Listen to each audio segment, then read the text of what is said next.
Welcome, friends, to Crazy Women Country, where women's voices matter. We bring you the greatest female voices in the music industry, from the artists, songwriters, and producers, to managers and executives, and all the women who make the music industry what it is today. Thank you for joining us.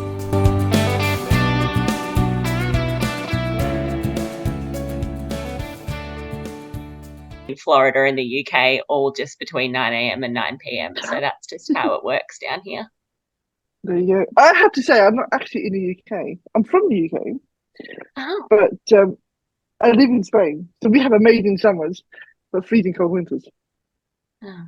And yes, in the winter, you wake up, it's cold, then you can get warm, then you can have rain or whatever, and then, something else. It's great fun. It sounds like I'd feel right at home in Spain then. I obviously should think about that. It'd be awesome. Yeah.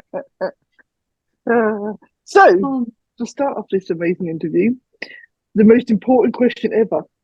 Who is Allie Jean? I always struggle with this question. I mean, how do you sum up yourself in a few succinct lines? And I mean, maybe that tells you what you need to know about me, that I can't do that. Look, in essence, I'm a country girl. I have always listened to music, always been involved in music. I can't remember a time when it wasn't part of my life.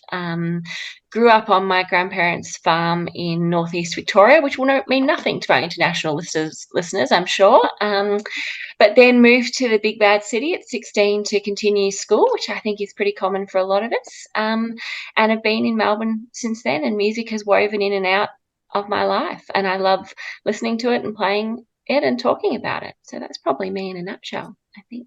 Awesome. Wonderful. That's very cool. Oh. Well, we know that you've just recently had a release, Gasoline on Fire. So tell me all about that song, like where did the idea come from? And obviously in the song we kind of gather that, but like from your opinion.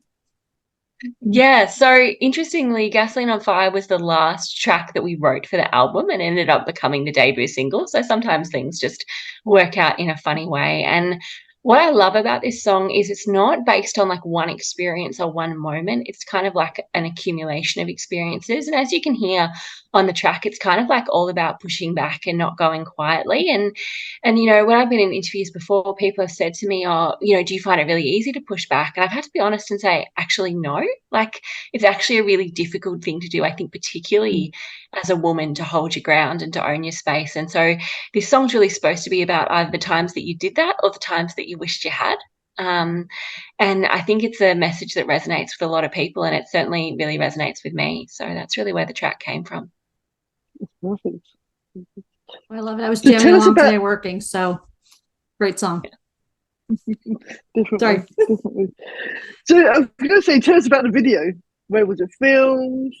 Where did you get the idea from? So the video, we ended up, because as I said, it was about this idea of pushing back, and we thought, oh, well, we can do something about that, or we can look all around the world and see examples of people doing that, and people protesting and people putting themselves out there for something that they believe in. And so that's what we ended up doing. We ended up saying, there's bigger and better examples of that than what we can possibly film with, a couple of people in a camera. And so we really tried to draw on source material globally to really try and represent that picture. And what we tried to do was create, I guess, a visual accompaniment to the song. So you kind of got the vibe of the song and you had visuals that matched up with that. And so we were lucky enough to know a couple of people who had footage and filmmakers, and they sent us in all this source content, really, and it got cut together to sort of fit in with the song. So that's how we did it, and that was the idea. And it's a great way of doing it, because obviously you hear the words of the song, but seeing those visually, people doing what you're saying and everything else is absolutely amazing. So yeah, great job. Absolutely. Thank you. Perfect. So tell me, what is your normal writing process? Like, are you the type that you just write every day, or are you just like, I have to wait for inspiration? Yeah, it's really interesting. So 10-track album. And I reckon each one of the tracks has come about in a slightly different way. So I'm really lucky to work with a co-writer. And he's very talented and comes from quite a different musical background to me. And so I think we've got to this place of real honesty where there's quite a lot of dialogue back and forth, and he'll come up with something and I won't like it, or I'll come up with something. He's like, oh, it's a little bit obvious. And so you get through all the hurt feelings to the point where it's just like that really honest dialogue about the music, about the art. And I think that's where we've landed. And so like Gasoline on Fire, it started with the guitar riff, right? At the start, that's actually what came from the song. After that, we actually wrote the chorus, and from that we found the verses, but it hasn't been that process for each of the tracks. And so sometimes you start with an idea, sometimes you start with a musical idea, and each song has come about quite differently. So I'd love to give you a succinct answer as to how I write, but I really can't. It depends on the track and the day and the moment, really. Depends on how you feel. Yeah, absolutely. And it's one thing with co-writing I found out is it's like being almost in like a marriage or in a family, and that's I think the best way to you have to have pure honesty. Like you can say or like he's not that it's too obvious. Like to be able to tell someone that and understand that I'm not trying to hurt your feelings. I'm trying to make it the best that we can, and that's sometimes the hardest thing in a co-writer or working together with people if you don't know them well enough. And I think, this idea that it's about the music, it's not actually about your relationships or your feeling or your ego. And I think if you can get to that place, then that's like really refreshing and it feels really productive. But it takes work to get there, right? Yeah. Anyway, interesting. That's perfect. So tell us about some of the women that have inspired you in your life. Oh, look, I think there are so many. There's ones that I know directly and there's ones that I've admired from afar. Like I think when you look at country music, the amazing thing is you go right back to people like June Carter and you see these legendary women coming through at all stages of the development of country music. And then you fast forward to people like Gillian Welch, who I'm a massive fan of, because I think she just has this, she doesn't compromise her standards, and it might be 10 years between albums, but that's because nothing's been good enough. And there's a quiet grit in that, which I really love. And then, it's just some more outspoken artists like, the Chicks and Miranda Lambert and that sort of more country rock vibe, which I'm really into. I think, personally, I'm really lucky that in my family there's some pretty amazing women, my mum and my grandma particularly, and they've always been really strong in what they wanted to do, and they've never been without an opinion. And I think, being a quieter personality, it's really inspiring to have that around you. And so I try and channel different people in my life when I'm trying to convey a certain thing. So certainly have not been without inspiration. Perfect. It's always good to have strong women around you to to help drive you forward and everything. So. Yeah, absolutely. And women should always lift up other women regardless. I mean, yeah, absolutely. And we don't always, right? So it's not something you should take for granted. Absolutely.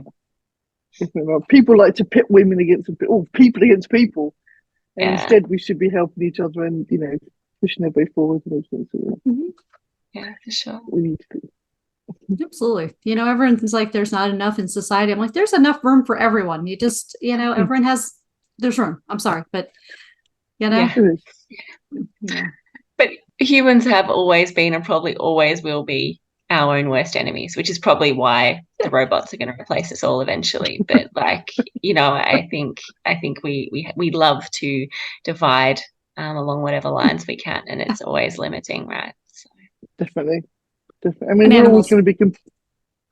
Yeah. I was saying, the robots and animals. Yeah, absolutely. We're going to be taken over by robots and animals. That's what, yeah. Yep. That's what's happening. Well, come on. I have to tell you this. The last 2 Chinese restaurants I've been to over here, they've actually had robot waiters. Now, how awesome is that? I mean, it's very, very cool.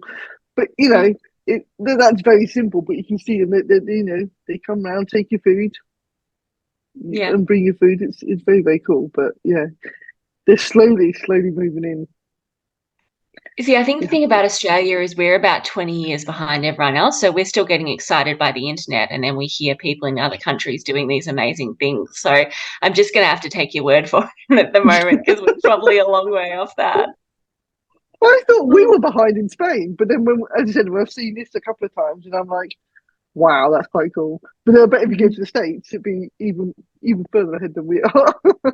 Yeah. It depends on where you are too, because some areas are just more Of course. technology advanced, and there's some areas that like you go and like you were saying 20 years behind, right? You go off the rural grid over in Montana or somewhere that's, you know, like off the grid more or less. And you know, they don't, most of them don't even have like actual, well, they'll have electricity, but they'll build it all without, you know, electric power lines and things like that. And it's amazing to see it. But I'm like, that's great for a weekend for me, but I'm just not at that level anymore. Yeah. So yeah, it's crazy. Yeah, we have our moments over here, but yeah, it's strange, isn't it? You look at each country and how, you know, how different things are. So, Yeah, especially in Australia, they have very big spiders. Oh, it's horrendous. Honestly, it's just like the spiders and the snakes. Like, I don't know what they were thinking. It's just horrific. I'm they very, should very build scared of spiders. a big island on their own where they can just do what they want to do and just, you know, leave us humans alone, because Yeah. spiders, I agree. not so much, but the snakes. The little ones are okay. Like when they get like bigger than like the size of my hand is too big, right?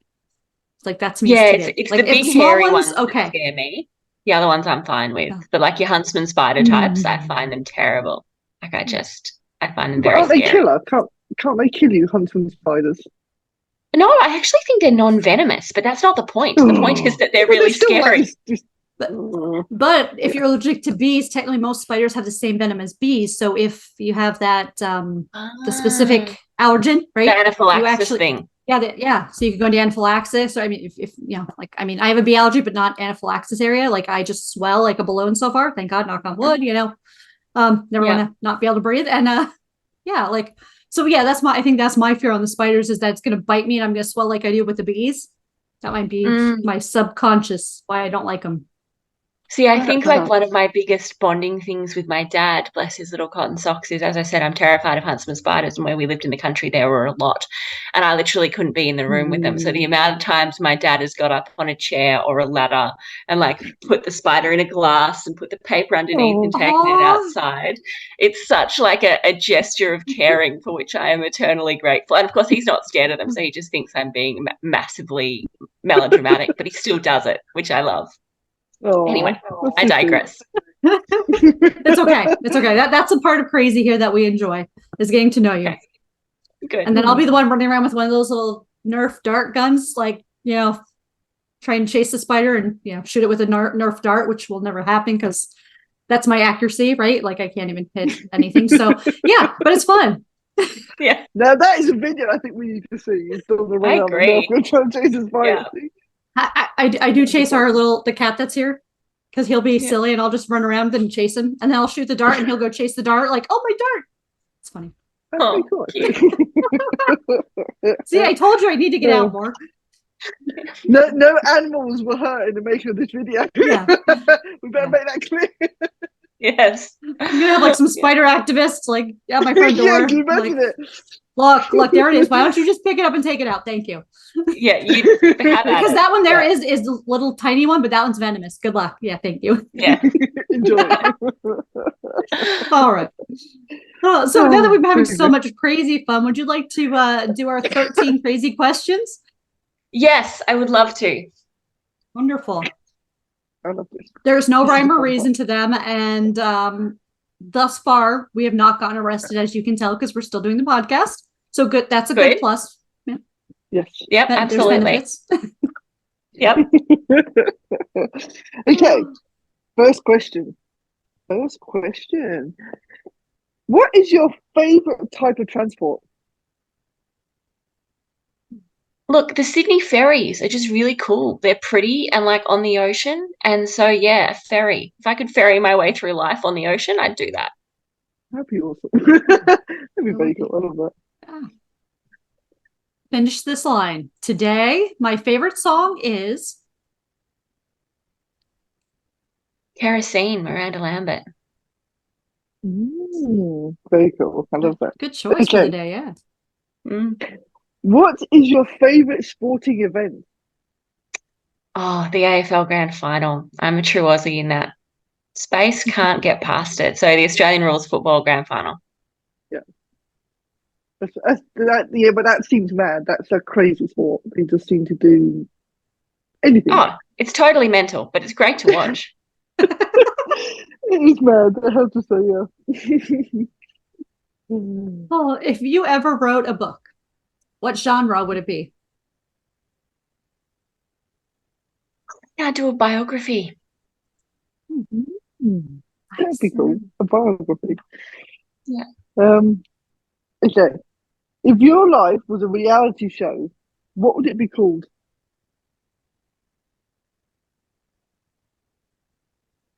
How to fit more hours in the day. That would be cool. How to fit more hours in the day. Yeah, I think I'm we all definitely need that. liking your reality show. I am in. Yeah, we're with that one. He's picking that one out as well. Tell us something on your bucket list. Well, my brother and his wife are currently living in Hawaii for work, and I would love to go and visit them and spend some time there while they're over there. Can I come with you? I'll be your, baggage handler Please. person. The more the merrier. Yeah. Let's all go. Hawaii, here we come. Yeah. We all need to Just so you know, I'll be like working at like 2 a.m. I'll be like, hi, I have to work till like 10 a.m. and then I'm gonna go to sleep. Okay. Yeah. Okay. What emoji do you use the most? The little face with the hearts, pretty much everything I use, I do that. I think when I message you guys about getting the link, that's what I used. So that's like my default.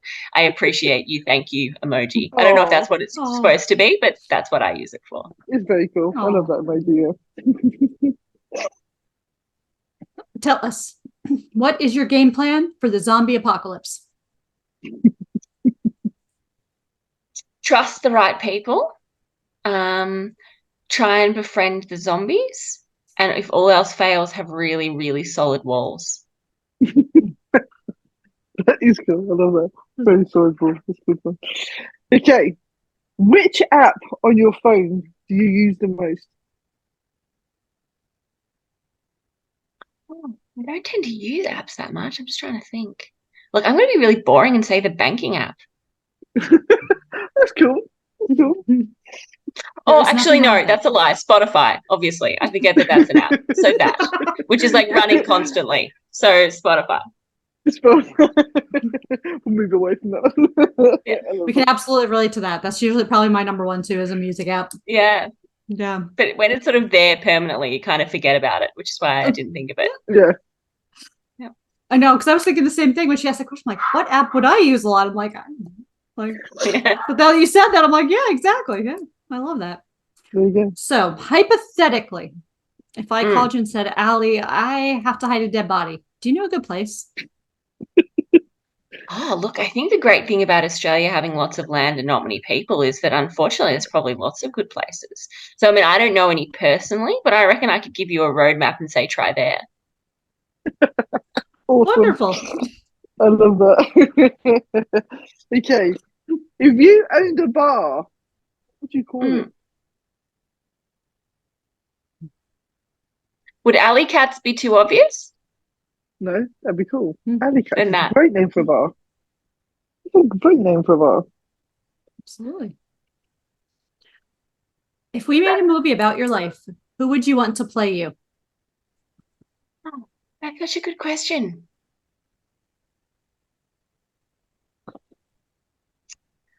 I'm thinking not because she looks like me, but just because I like her style. What was the name of the girl who was in Mean Girls? She was like the main character. Not Lindsay Lohan, the other one. She's gone on to do other stuff. She's quite good. Oh, I know who you mean. I'm losing the name. It's Rachel someone. I want to say Rachel McAdams. I was going to say Rachel McAdams, but it's not her. Mean Girls. Or isn't it? Mean Girls. Maybe it is her. Maybe it is. Maybe I've just... Come on, phone works. Sometimes said we've been asked. Lindsay Lohan. Oh yeah, Rachel McAdams. Look at that. I hadn't even seen the film, but it's only Rachel I knew. Yep. I like how she does it. So her. She's very cool. I like her as well. Cool. Okay, last question. If you were an animal, what would you be? Well, I own a blue heeler dog, and I don't know if you guys know much about blue heelers, but they have the most attitude of like any animal on the planet, and they have this like fierceness, not in terms of like aggression, just in terms of like how they love life, that I've always really admired. So I think I'd be a blue heeler. That would be my aspirational animal. A blue heeler. I gotta look at something. They have some Are they actually beautiful blue? coats. Yeah. They have black and white hairs intermixed, but it kind of creates a blue-grey effect. Oh wow! They're It's also kind of called like the cattle brindle, dogs. right? Like some of them have some Yeah, brindle Australian cattle coloring. dogs. Yeah. Yeah. Oh yeah. It says on here it calls them an Australian cattle dog. That's the one. That's what's come up with. Oh, look at them! They're gorgeous. They're beautiful. In fact, that their They kind also of have coats, they have some Chihuahuas with that kind of a coat. The color, I forget, there's a specific name for it, I can't remember it either. But it's like the brindle, right? And it's just so cool. Those coats, the way the coats are. Yeah. They're they're also cool. just so full of attitude. Like I just love it. Yeah. They're a sassy dog. I love it. Yeah. Look at them. Oh, they're gorgeous. They are really gorgeous. I want one now. You should. Best life decision. So good. And for Christmas, you're adopting a new dog. Does dad know? Yeah, don't tell no one. It'll be a little secret. Okay. Just sneak it in the house. Maybe I know each difference. Yeah, just tell me you're like, hey, I'm dog sitting. Yeah. Forever. Forever. The owner doesn't come back. Whoops. What can I say? I have to stay with her. Yeah. That's a great way of doing it, actually. That's a great idea. Make sure no one sees his video first. We'll cut this part out. We'll just be like, yeah, we have no clue what happened there. It just disappeared. I don't know. Yeah. Apparently, my editing skills really suck as I've gotten older. I don't know. Something like that.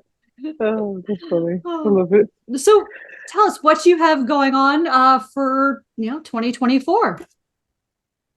Yeah, so 2024 is going to be an exciting year for me musically. So we'll release the second single probably about March, which will be cool. And then we'll probably release a couple more and look to drop the album in the back half of 2024. And our band's on hiatus a bit at the moment, obviously being, nearly Christmas and all those sort of things. People are here, there and everywhere. But we're going to start to line up some gigs going forward in 2024, both locally and then a bit further abroad. So it's going to be a busy but exciting year. Awesome. Look forward to that. That's awesome. Yes. We always love new music. It's invigorating, right? When you hear something you hadn't heard yesterday. Yes. It is definitely. Definitely. Sure. And then you get it on autoplay and you just keep listening to it. And for me, it's usually working away, doing stuff. And I'm like, just enjoying it. But you appreciate something different each time, I think. And that's what's really cool. Like you can listen to a track you've heard 1,000 times before and you hear a drum beat or a bass riff or something that you've never appreciated. You're like, oh, that's really cool. Like it just keeps giving, I reckon. Definitely. I think that's just music in general, isn't it? Music in general just keeps giving. It's awesome. Yeah. That is true. Because when I start to do the music reviews, I mean, I don't know about anyone else that does this, but I'm the type that I just put it on repeat, listen, and I'll start typing, and I'll be like, oh wait, no, I need to go back and write this in there, and I've heard this. This was really cool. It reminded me of X, and yeah, just like that. It's right. Yeah, I love that. It was a pleasure having you on today, and you are welcome back anytime. When some new music comes out, you'll just have to join us next year. And of course, I have to ask, how is life in the future? Look, to be honest, I reckon you're going to love Wednesday morning. If it was like mine, you get to talk to these really awesome women about music and spiders and all this other things. So, I would say bring it on, guys. You're going to love it. Awesome. Roll on Wednesday. Oh, my God. Yep. Looking forward to Wednesday now. Oh, yeah. I'm still not quite there. I've still got 40 minutes or so, and then I'll be there. I'll be there with you.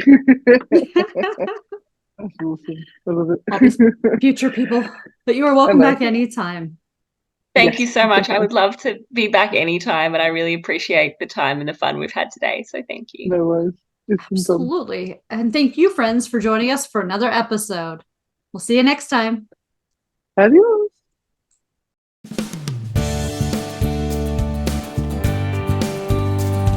If you enjoyed today's episode of Crazy Women Country, don't forget to give us a thumbs up. Be sure to click the subscribe button for new interviews weekly. And thank you, friends, for joining us today on Crazy Women Country, where women's voices matter.